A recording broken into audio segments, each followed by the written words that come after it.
latest updates, subscribe to News9.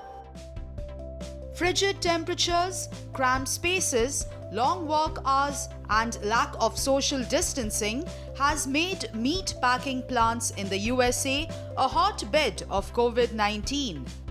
Dozens of large-scale meat processing plants across the USA were forced to temporarily shut down due to the high number of cases being reported among workers of such plants and people living in the vicinity. This trend is not only limited to the USA. Large coronavirus clusters have appeared in meat-packing plants around the world, including Canada, Ireland, Brazil, and Australia. Consumers have now found themselves staring at empty meat aisles as meat supply has reduced due to the plant closure in different states of the USA and other places. This pandemic-driven scarcity has caused another edible item to flourish in the form of tofu. Tofu sales in the USA have grown since people have reduced their meat consumption.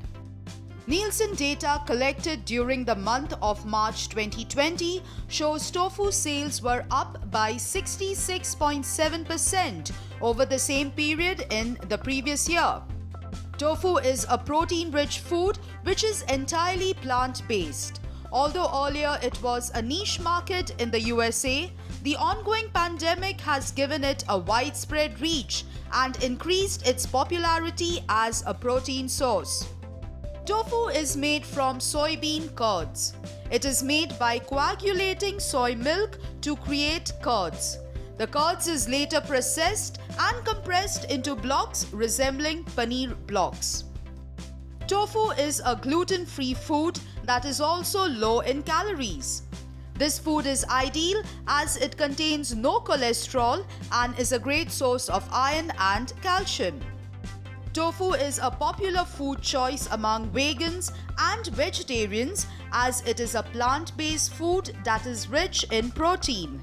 For people who do not eat meat or fish, this becomes the most important source of protein.